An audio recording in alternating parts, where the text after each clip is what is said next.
I possess everyone knows I can knock you out with my hands. But if you're gonna give me that, I'm gonna take it. Let's be honest, I'm the biggest in the division. And this is about entertainment. You want to make the biggest fight, it's gonna be the winner of JDM and Islam.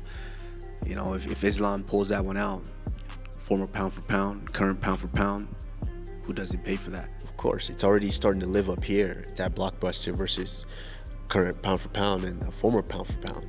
I think that's a blockbuster anybody would sign up to. Fresh off a historic victory against Joaquin Buckley, Kamaru Usman didn't hold back, issuing a brutal challenge to Islam Makhachev and breaking down the JDM fight with fiery honesty. Building on that dominant display, Kamaru Usman reflected on his dominant win over Joaquin Buckley, making it clear that he didn't need to showcase his full arsenal to finish the job. Usman emphasized that while his knockout power is no secret, he simply capitalized on the openings Buckley gave him. Like I said, I only had to really use one skill tonight, and I possess everyone knows I can knock you out with my hands.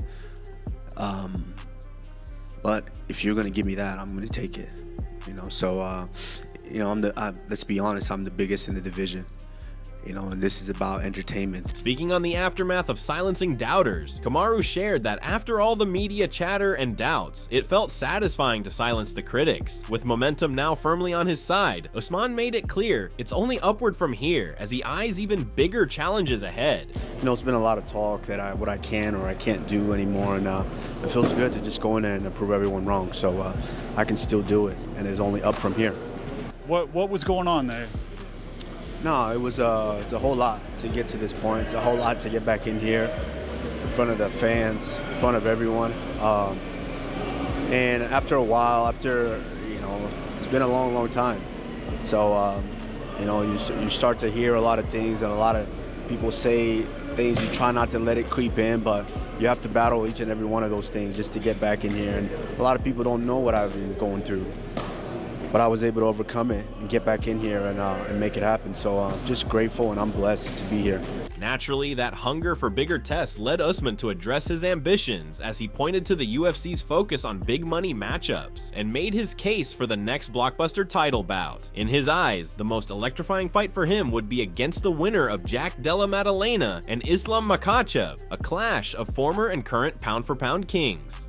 The UFC is an entertainment company. You want to make the biggest fight, it's going to be the winner of JDM and Islam. If Islam pulls that one out, former pound for pound, current pound for pound, who doesn't pay for that? Let's not sleep on them too. It's going to be an interesting fight. I will be watching that fight, and I'll take the winner. However, Kamaru Usman made it clear he isn't overlooking Jack Maddalena, acknowledging JDM's skills and reminding fans how dangerous the Aussie looked in his last fight against Belal Muhammad. Usman praised Islam Makhachev's talent, noting that the lightweight champ stepping into the mix adds even more intrigue to the division. If Makhachev manages to wrestle the belt from JDM, Usman believes it sets the stage for a massive showdown that fans everywhere would be eager to see. Me, winner of Islam JDM. Simple. Appreciate it. Thank you. JDM is no slouch. Let's not look past JDM. I said that in his last fight, and he went out there and he showed you guys, don't look past him. He's very, very talented. Islam is extremely talented. I love Islam. I think him coming in makes that division a lot more interesting. So if he's able to get in there and wrestle that belt away from JDM, former pound for pound, current pound for pound, I think everybody wants to watch that. So of course, it's already starting to live up here. It's at Blockbuster versus current pound for pound and a former pound for pound. I think that's a blockbuster anybody would sign up to. And even if it's not that, the current pound for pound, it may be JDM. Right now he's making big waves with that spectacular performance. So these are guys that I've seen, I've observed, and of course I keep my eye on for my peripherals. Anything less wouldn't make sense at this stage. Usman remains confident that he can dismantle anyone in the division just as he did Buckley, and for him, the only name worth chasing is whoever holds the title. Islam coming in, that's great, and that puts a lot of excitement into the division. But Islam's gonna fight JDM at I believe, towards the end of the year. Absolutely the winner of that. If not, what else? You don't want me to just do that to guys and beat them up like that? Then give me the next guy. Winner of Islam, JDM, that's all I'm looking for. Islam, JDM, you know, that's the only thing next. To be honest, it's about business. I'm the biggest in the division, and hey, we're looking to do big business here. Brady's already said he kind of not interested in that fight, so it is what it is. We're looking at Islam, JDM, and then we move on. Addressing the potential for a Makhachev bout, Usman acknowledged that if a clash materializes, he'd approach it with respect and maturity. He highlighted his strong friendship with both Islam and Khabib Nurmagomedov, making it clear that any showdown would be handled professionally. One of those things that it's one of those things that we'd have to talk about. Obviously, that's a blockbuster fight. Former pound for pound and the current pound for pound champion. And that's something we'd have to talk about because Islam, I love those guys. Islam, Khabib, I love them all. Unlike the situation with Belal. So many pay-per-view? Me, you? Yes. Because I come by then. If you have belt, me, you fight. You come off the Be fight. big. No, no. Middleweight. You middleweight. You see how big he is? No, I'm You see how small. big he is? He taller than me too. Beyond respect, Usman pointed to the mutual benefits, expressing confidence that they'd deliver a massive fight for the fans and secure big paydays for themselves. When the moment comes, Usman assured he's ready to have that conversation with Islam and do what's best for both of them. It's a little different situation with Islam. But Henry, like we remember having a sit down with Mike Tyson. If some of you hadn't seen that episode, you can go back, look in our catalog and go back and watch that episode with Mike Tyson. Remember what Mike Tyson said, Henry?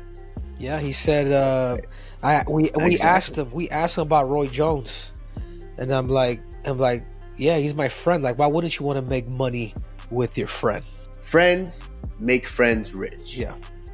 And hey, if that's the situation, then obviously I think Islam and I are mature enough to have a conversation about Okay, that. so what I'm saying, Kamaru, is you'll be open to it when the time comes. I don't see why not. Woo! I don't see why not. But listen, like I said, That fight right have there, to have Kamaru. Can I tell you we something? have a conversation about it. Adding another layer to the discussion, Henry Cejudo shared his take on a potential Usman versus Makhachev showdown, backing Usman as the superior wrestler with sharper striking and a size advantage. However, Usman downplayed any physical edge, noting that Islam would adapt well and fill out his frame comfortably at welterweight, making for an even more compelling matchup. That fight right there, because your wrestling is you know what I'm saying? Like your wrestling's probably better than Islam's, and you're bigger, and you throw hands really good. I don't know if I'm bigger. Listen, Islam is no small dude. Listen, Islam is not small. Islam will fill out nicely in the welterweight division. No, Like, I guess we'll cross that road when we get there. Meanwhile, Belal Muhammad entered the conversation, expressing surprise that Kamaru Usman hadn't called him out, arguing that a clash between them is the fight that truly makes sense. Highlighting their shared history and their long-standing battle for the #1 contender spot, Belal made it clear he's ready for the challenge. What I see, right? What I want him to get on a mic and call me out. I think that's the next one that makes sense. That's the only fight that makes sense. If we're talking about the division, we have the history. You know, we've been going back and forth. It's a clear #1 contender fight. You know, he's calling for the belt, 185, 170, but I'm #1. I'm still the guy at the top. With conviction, Belal raised the stakes, throwing down the gauntlet and inviting Usman to choose the time and place, confident he would be prepared. He promised that he'd pose a far tougher test for Usman than Buckley ever did. So let's do it. I think you could pick the date, pick the time, the place, and I'll be ready for it, right? Like watching this fight, I mean, you're not going to take me down like that. I think it'll be more look like the 5th round will look like the whole fight when we fight, right? It's going to be...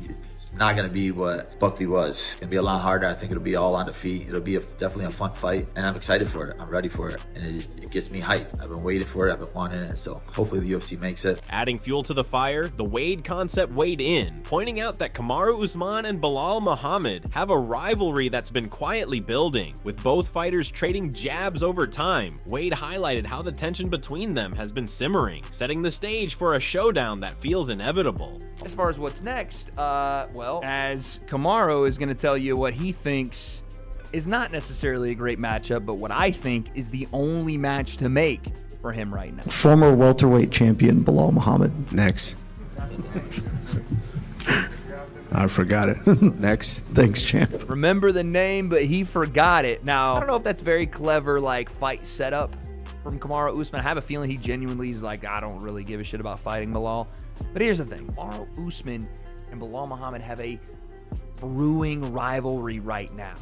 They have a rivalry based on the fact they keep chirping each other. You heard it there. There's this apparent missing podcast footage of Belal and Kamaru legitimately getting into a fight on Kamaru and Henry Cejudo's podcast. However, Lucas Tracy weighed in on the situation, pointing out that regardless of whether Kamaru Usman entertains a fight with Belal Muhammad, what's clear is Usman's hunger for title contention and his focus on reclaiming gold. Tracy added that he'd much rather see Islam Makhachev defend a title against Usman in a blockbuster matchup than see Islam walk away from the sport at this stage. So I don't know if we're going to get that fight. Usman seems laser focused on a title fight or bust. That seems to be his mindset. Maybe Justin Gaethje is rubbing off on him a little bit, but I understand it. I get it, but I can't lie. You know what I mean? It just seems like, I don't know if we should prioritize Usman over the winner of Gary versus Brady, which is going to be booked. But if Islam Makhachev goes out there and beats Jack Della Maddalena, and we know he would never move back down to lightweight if he wins. Let's just get the Topuria fight out of our minds. If Makhachev makes welterweight and wins, he's going to feel comfortable to stay there forever. He's never going to want to cut back down because that will be brutal after he bulks up. Okay? I'd rather have Makhachev defend against Kamaru Usman and have a pound-for-pound #1 fighter versus the former pound-for-pound #1 fighter, 2 UFC legends, than Islam Makhachev retiring. Offering a deeper tactical view, Tracy suggested that if Jack Della Maddalena emerges victorious, he might not be the right matchup for Usman, as Usman holds only a slight strength edge over Belal Muhammad, and in Tracy's view, Belal has the sharper hand. He also pointed out that while Makhachev would face a reach disadvantage against Usman, the former champ's apparent drop in speed could be a factor. In the end, Tracy questioned whether Usman truly has what it takes at this stage to overcome either of these rising threats. JDM wins against Islam Makhachev.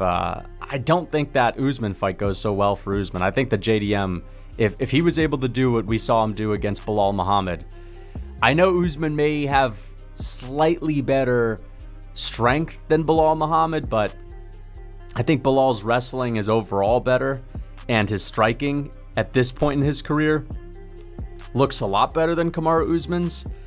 I think JDM would whoop Kamaru Usman, and I don't know about the Makhachev fight because Makhachev has a short reach compared to Kamaru, and even though Usman's looking a little bit slower on the feet, maybe he can clean things up a little bit and utilize the reach advantage, and that could make it competitive. But either way, I don't know if Usman beats those guys. Reflecting on Usman's evolution, John McCarthy, weighing in on Usman's performance, reflected on how Kamaru began his career as a pure wrestler, relentlessly taking opponents down, dominating on the mat, and sealing wins with his trademark ground and pound. Over time, McCarthy noted, Usman's focus shifted towards striking, so much so that he seemingly moved away from his wrestling roots. But against Buckley, Usman brought it all together, blending his skills beautifully to deliver a complete, well-rounded display. I thought Kamaru Usman looked great. He did the right thing. It was the one thing that I was worried about.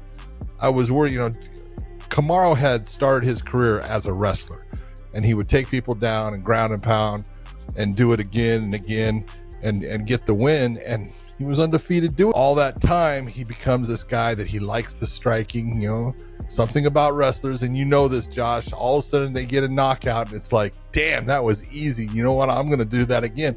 And he was able to do it again. And then it got to the point he just left his wrestling behind. And I thought if he was going to fight Joaquin Buckley, look, he can win it. We talked about it, but he's got to go back to his wrestling. He can't be on the feet the whole time with Buckley. He's too fast.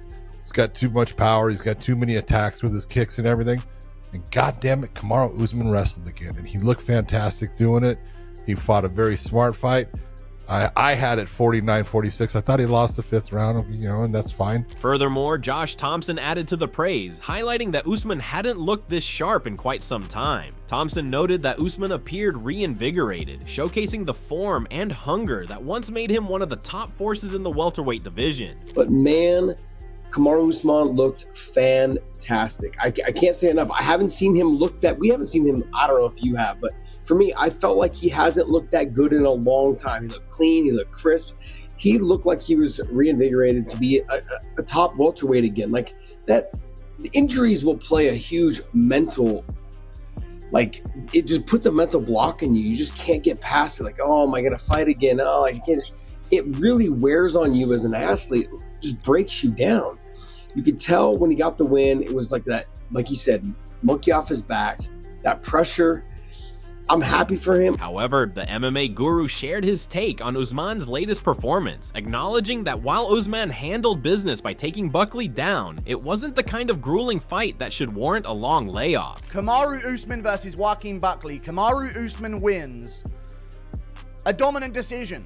A great performance from Kamaru Usman. I mean, it wasn't action-packed, but I guess it's on Buckley to make things action-packed by actually scrambling and stuffing some of those initial takedowns, because if you're Usman, you're thinking, well, this is a dream. Usman probably went into that fight thinking this is going to be a war. I'm ready for anything. And he goes out there and thinks, oh, hang on a minute, I'll just do this for 4 rounds, and if I can't do it later on, then I've already got enough rounds to win. So Kamaru Usman did his thing, took down Joaquin Buckley, hurt him in the first round with some shots, but other than that, with Kamaru Usman, this wasn't the type of fight where he's going to take any kind of damage where he needs to be out for a long time. In addition, Guru expressed frustration at the idea of Usman wanting to wait until next year for his next outing, arguing that after already being out for an extended period, it simply doesn't add up. In his view, the logical move is clear. Usman should step in against Belal Muhammad without delay, calling it an obvious matchup that needs to happen.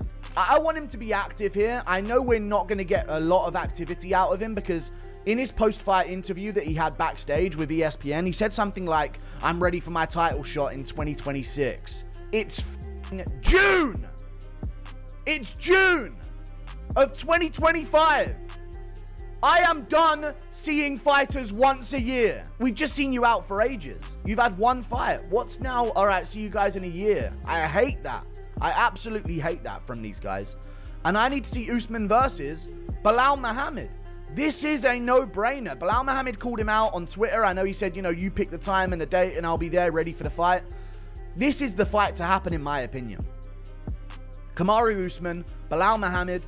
It's a sick matchup. And I think there's a lot of beef on the line. There's a podcast that was never released that they could release some of in the build-up on social media. I'm sure Usman has the footage for it, so he might release certain parts of it that make him look good, and then we're going to have that back and forth from Belal Muhammad. There's actually something that can help promote this fight. With Kamaru Usman back in the spotlight, the welterweight division has been set ablaze with possibilities. Whether it's a blockbuster clash with Islam Makhachev, a high-stakes battle with Jack Della Maddalena, or a long overdue showdown with Belal Muhammad, Usman's next move promises to shake up the rankings and captivate fans worldwide. As the dust settles on his latest victory, all eyes are now on what and who comes next for the former champ. If you enjoyed this breakdown, don't forget to hit that like button, subscribe for more fight game updates, and drop your thoughts in the comments. Should Kamaru Usman face next? Let's hear it, and stay tuned because the next big welterweight shakeup could be right around the corner.